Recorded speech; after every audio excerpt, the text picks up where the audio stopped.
Who do you pray to? The God that let it happen, or the God that let me return?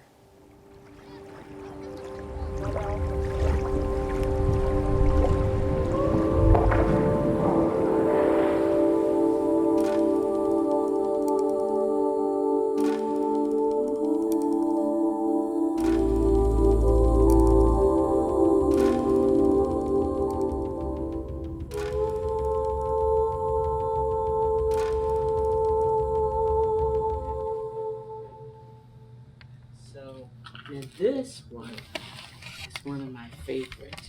Take it this one. This beautiful piece was made for me when I went to Cameroon. So this is going back, and I'm going to wear it in one of those special moments, and that will connect me with the motherland. My name is Wanda Tucker. I am a descendant of William Tucker.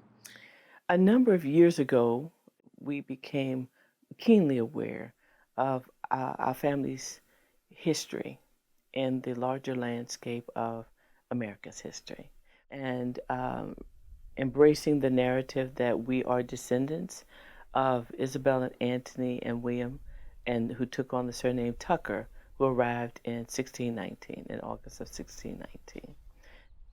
We're getting ready to embark on an amazing journey, going to Angola, to the region of my ancestors of Isabella and Anthony.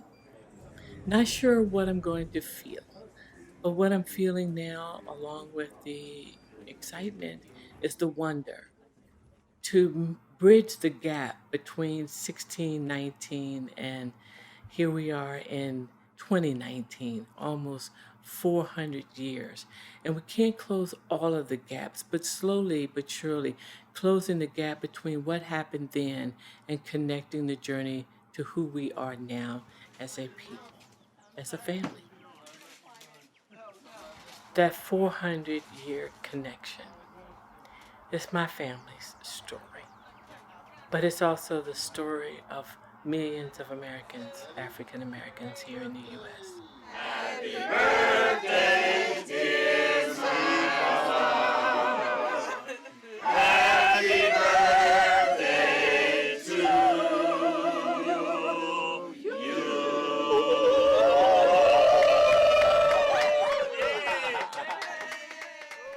The oral history in our family has been significant. We embrace it, and until they or other scientists and other researchers and historians can prove that we are not the descendant, then that is something to be proud of and to hold on to until such a time happens.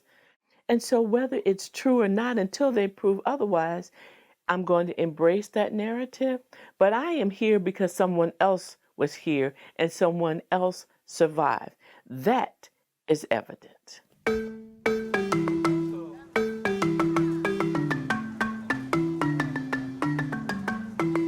I'm getting more excited. And ladies and gentlemen, we will soon be arriving at the airport of Luanda. It was just anticipating what happens when I land and what's going to happen to me emotionally once that door opens and I begin to take the steps off the plane. I'm here. It's going to take me.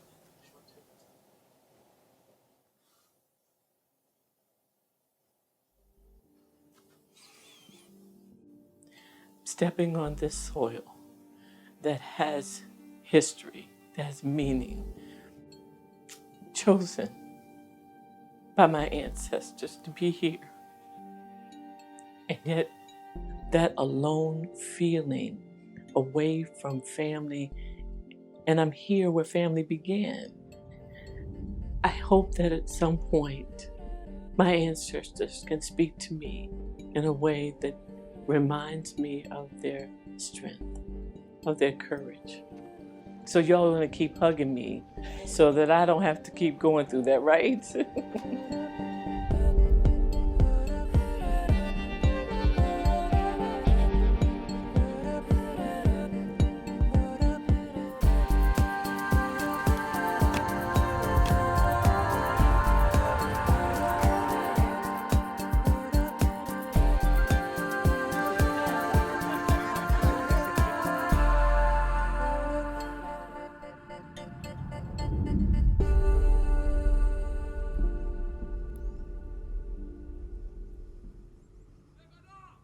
When Isabella and Anthony were enslaved here in Rwanda, they were Christians and then they were baptized E foram batizados before they were put on the ship. antes de serem colocados no navio. What was the purpose of being baptized if they were already Christian? Infelizmente, os traficantes de escravos procuravam justificar o crime que estavam a cometer. E a melhor forma que encontraram de justificar o crime que estavam a cometer era juntarem uma instituição do mal, no caso a escravatura, a uma instituição do bem, que é a igreja. E nessa relação, eles procuraram construir um discurso apoiado na base da história bíblica. E por isso, os africanos, sendo descendentes de Kahim, também eram amaldiçoados, eram pecadores e tinham que pagar pelo pecado que haviam cometido no passado. E nesse caso, a escravatura aparece como uma forma para pagarem os pecados que haviam cometido no passado. Mas tudo isso era um processo, o processo de retirada dos africanos do pecado ou do mundo da barbárie. Começava com o batismo, seguido da escravatura. Só assim poderiam ser libertos do pecado. I found myself experiencing rage.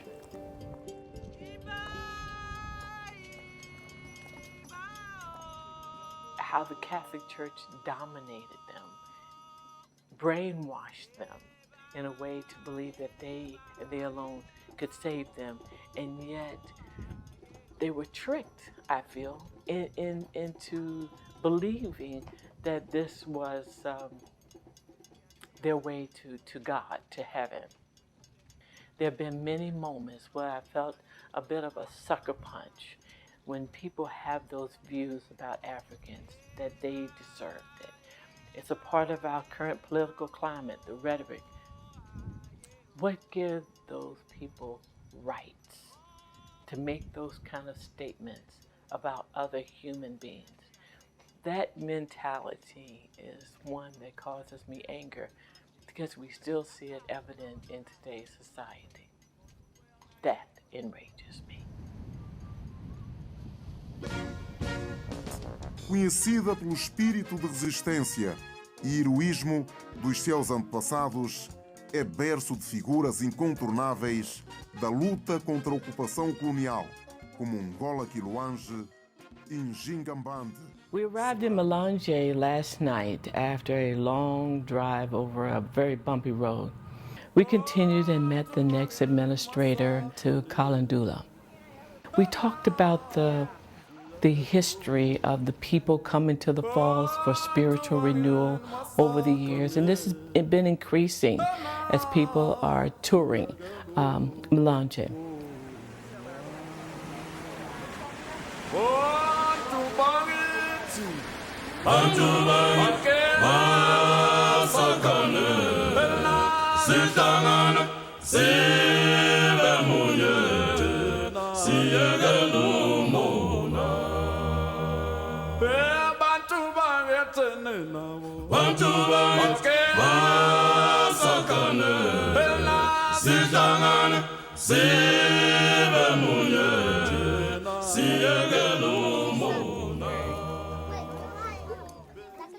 I felt at home to be around people who looked like me, where I could be who I was and be free to be there without judgment.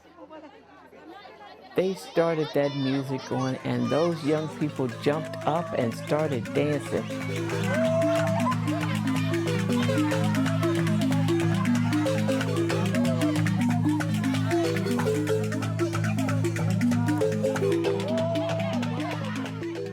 I started to dance with the children and the young people and the villagers, and I had such a wonderful moment.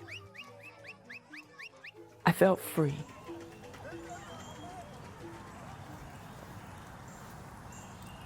It was the old colored burial ground. The cemetery is a sacred place that anchors a place in history. It has its own spiritualness. Over the years prior, different family members would take care of it, and then it was in a bad way for a while, and the city of Hampton became aware of it, and it was a big article in the paper, and it was a bit embarrassing.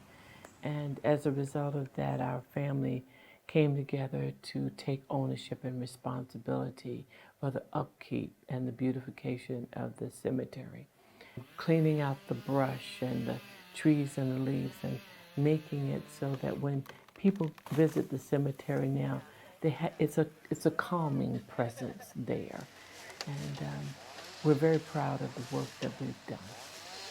There's this tension for me between this as a sacred space and a historic space. There's this part of me that says, what else is there that we can discover? But that tension between the sacred and the unknown.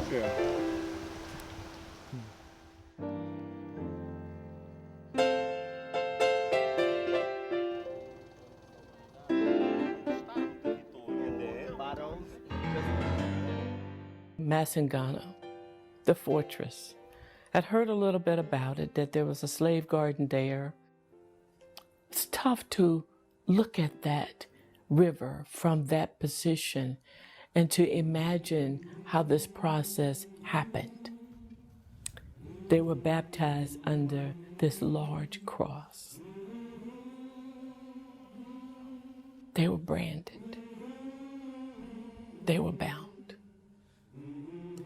And they had to walk down this pathway that would change their lives forever.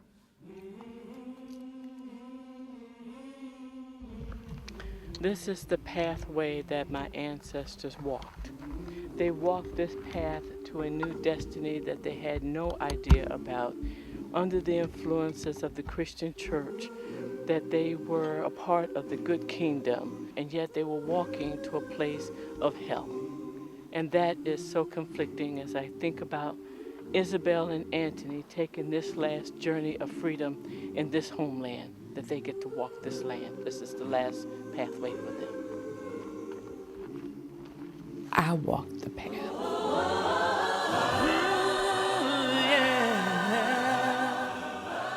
I couldn't walk the whole path. I just walked part of it. It was too hard.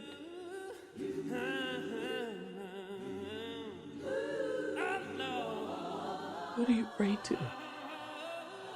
The God that let it happen, or the God that let me return? I remain conflicted in my spirit, in my belief system. This was one of the richest experiences of my life. To see the good, the bad, the ugly, the ruins. To see the people, the beautiful people who constantly welcomed me home. It is no small matter. Many of us grew up being told that you're not anyone. We are somebody. We are.